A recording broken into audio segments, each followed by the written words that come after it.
Coming up on this episode of the Bigfooty International podcast, I talk to Benjamin Roberts, the coach of the Canadian men's team, the Northwind, about their preparations, about their selections, and about their goals at the International Cup. All that and more coming right up.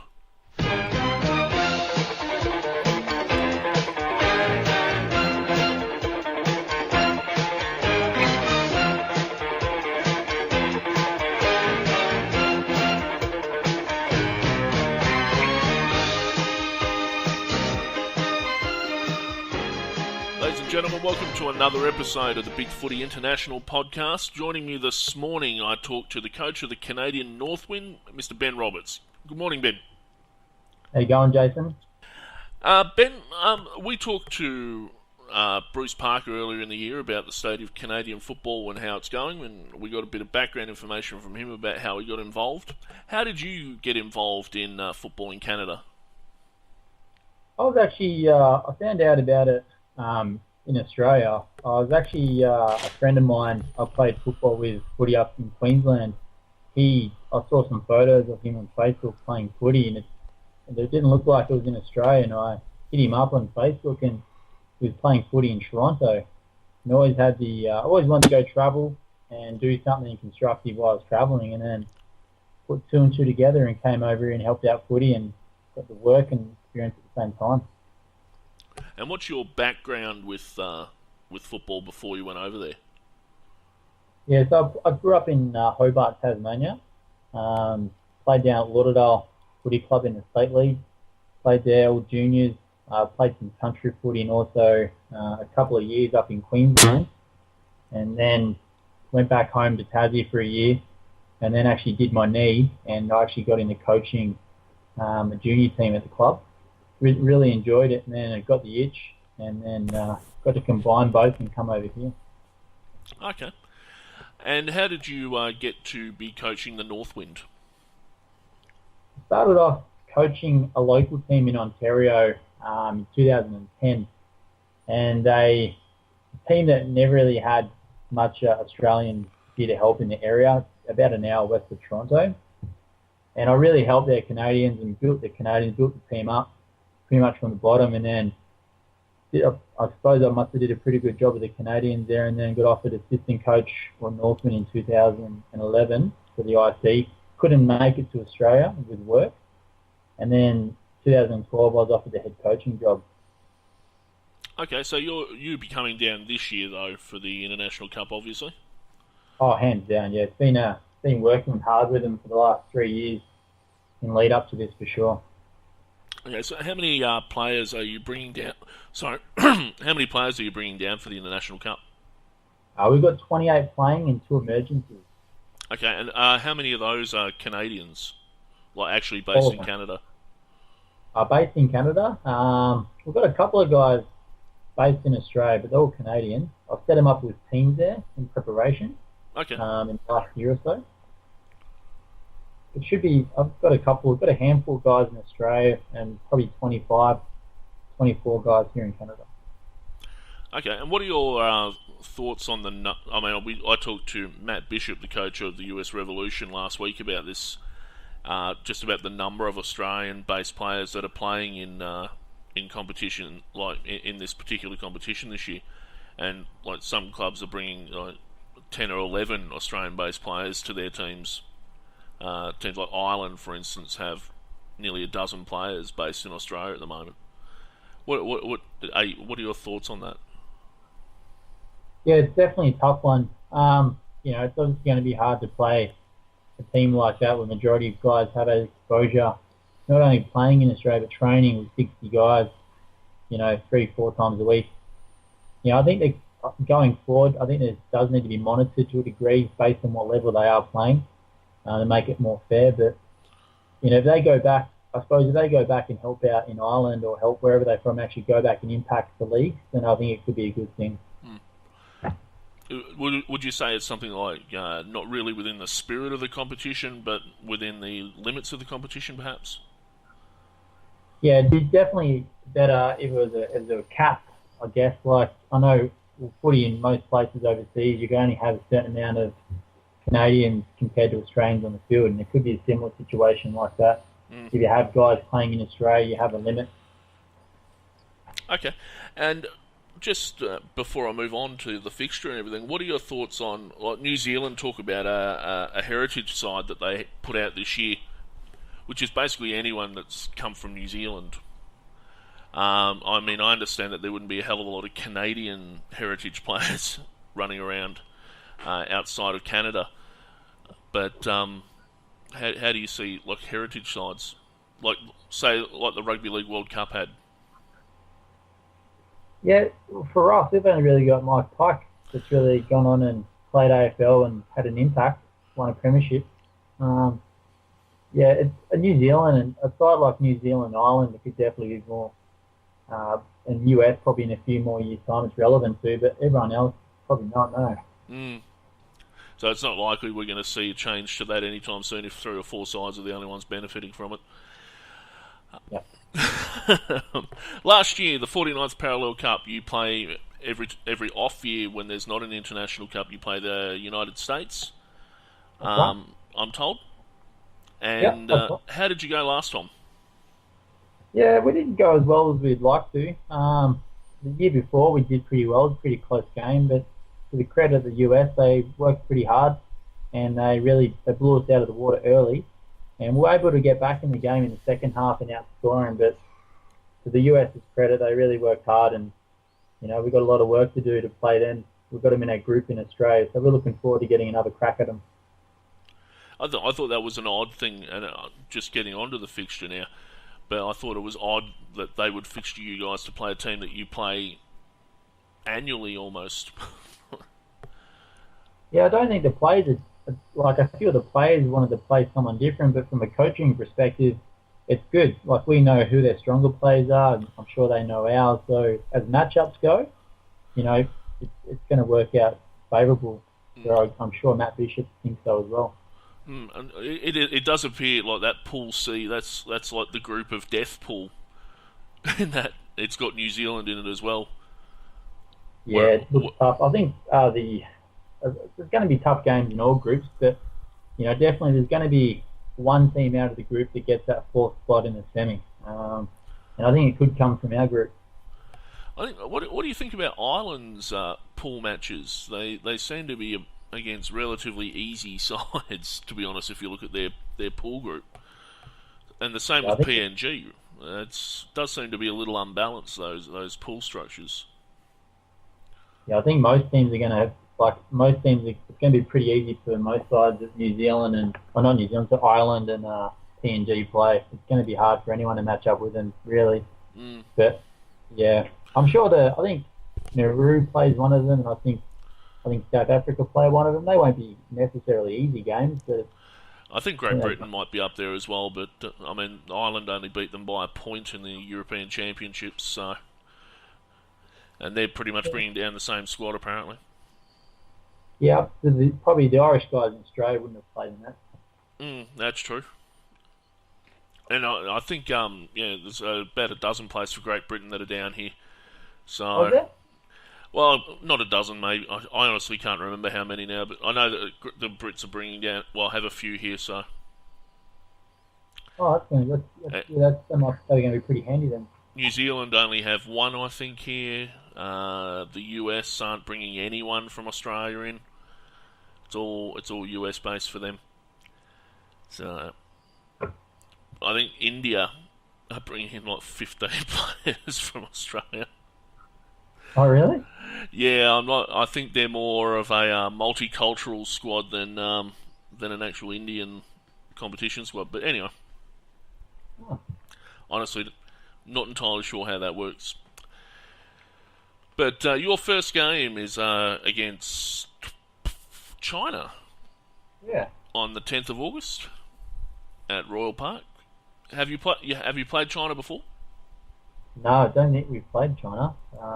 Not that I know of. Anyway, I think they don't know how long they've been playing for, but anything can happen at the IC, so we've got to be prepared.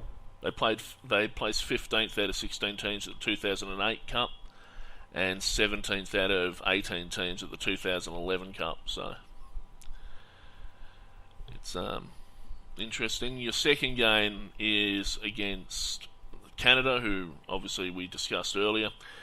I mean, I think you lost by 36 points or something. Yeah, we end up it was looking ugly early, but we clawed back. But yeah, I think the conditions in Australia are probably going to suit us a bit more of our game plan than theirs. Um, so that's going to be, it's going to be a big game early on for both teams. Mm. So I think the US have a pretty tough draw too. I think the US got to play New Zealand too. Yeah, they do. Their third game is against New Zealand, whereas your third game is not against New Zealand. It's No, we've got Sweden. Sweden, who are one of the lesser-known sides in the competition. From a win-loss perspective, they are 12th and 11th at the last two cups. So interesting. You guys, as in Canada, 41% win-loss ratio at the International Cup. I'm sure you're fascinated by that. Yeah, definitely. How many support staff do you have coming down with you, Ben? I've got two assistant coaches. Cody Real, he's a midfield coach. He's played a lot of footy in Melbourne. Played TAC Cup, coached TAC Cup, and he's played VFL. And I've got Adam Kelly, who's our defensive coach. And we've got he's based in Vancouver, and he's played footy in Western Australia and also in Melbourne. And then we've got two team managers, sports trainer, and a few other stewardesses and trainers. Okay. So it's good stuff. Got a couple of friends and stuff helping out. A couple of AFL contacts in Australia. They're going to some appearances and make some help for us. So should be a good experience for the guys. I was going to say, do you have any contact with AFL clubs when you come here? Yeah, I'm pretty good mates with Mitch Robertson, who plays at Colton. He'll come out and have a chat to the boys, and I think it looks like we might go check out St Kilda. Talk with Paul Hudson, going to check out their facility. And Sydney are actually our host. They are actually our host club that's being in Sydney, so hopefully we get a couple of their players come down and say good day as well. Be handy. This all takes place during the finals for the AFL, so I'm not sure how cooperative the Swans will be. I think this time round. Just before finals. Oh, it would be too. Of course. Yeah, I think the last week we were there might be the last round before finals. I keep thinking it's September. Anyway.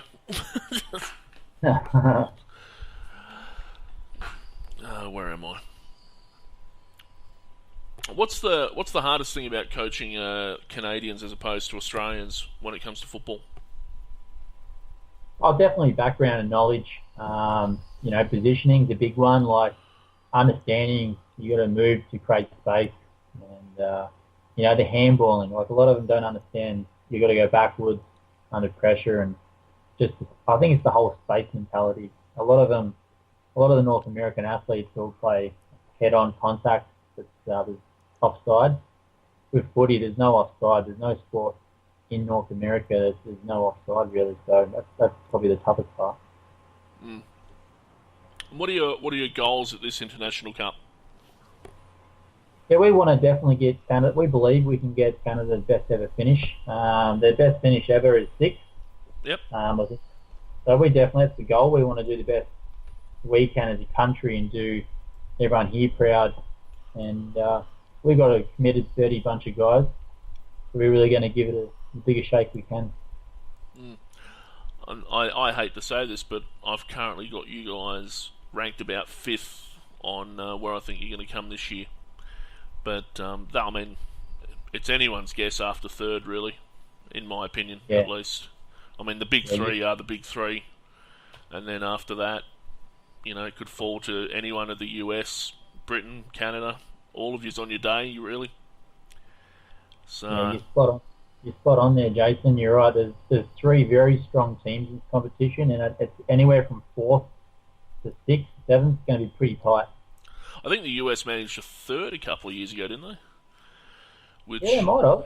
2008. From memory, I think they came in 3rd in 2005. South Africa came 3rd in 2008. So, I mean, anything's theoretically possible. Ireland came in fourth in both those years. Yeah, there's always going to be that, like just looking even at the Soccer World Cup, you're always going to have that team that no one expects that comes out of nowhere. So I'm sure it's going to happen again in August. Even if you do expect it, no one expects you to kick 7-1 against Brazil at home in the final in a game down there. That's ridiculous. So, what was going on there? I know, that is ridiculous. Spoilers, people. Spoilers if you didn't know that. Anyway. Look, Ben, it's been a great pleasure talking to you this morning. Have you got anything else that you think people would like to know that we haven't talked about? We've got a couple of, if people are going to watch, we've got a couple of guys that are probably worth watching. Absolutely. That's my final question, but go on. Oh, no worries, I went for it. Probably a guy we're really excited to see is our ruckman, Neil Casey. He's one thing we've lacked is a solid ruckman. We found that he won the Ontario Best and Fairest last year in his first year of footy.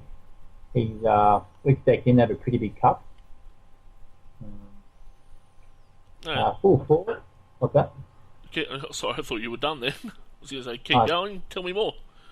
Matt Ryan is another guy. He plays for the Calgary Roos, who have they've came second to the Austin Crows at the Nationals last year, and I think they've come second a couple of times last couple of years.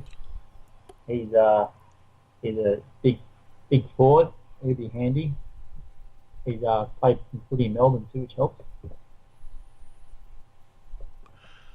Okay. One other question that we get asked a fair bit on the forum down there is how would you compare the Canadian national team or even the competition at the International Cup to an Australian standard? Like, would you place them at the same length, like the same level as a state side or an amateur side, or? Yeah, I still think in senior competitions, in it, like the most senior competitions would beat the top teams still. I think PNG and Ireland would definitely probably compete well against some of the EFL teams or VFA teams, but definitely not state level for sure. Yeah. Just I mean, every time there's a World Cup that comes up, everyone starts talking about what would happen if you had an AFL World Cup, and then everyone sits there and goes, well, where would they compare to, an amateur side or a state side, or can we put an Australian side ever up against these guys? No, even teams I've played for, like, they would beat these guys as well. You've got, these guys haven't grew up with footy. They haven't kicked a footy since they were 6 years old, like we have in Australia. Yeah. It's just, it's like someone trying to play Canada in hockey. Yeah. Like another level. I can imagine that. I often equate international footy with, say, where international hockey is in Australia. It's there's a national competition for it, but let's be honest, definitely. No. So maybe they if they made a world team of the best players, they might compete pretty well against a good senior team, but I think it's still a little bit way in development yet. Yeah, no, I don't think there's anyone that's questioning that. Look, thanks very much for your time, Ben. No problem. I'm going to be talking to the women's coach later on, and I'm sure he's not harried or anything. So, yeah, thanks for your time. I know, Jace. Thanks for having us, mate. We'll see you in August. Yep. I've been talking to Ben Roberts, the coach of the Canadian Northwind this morning, and we wish him all the best at the International Cup.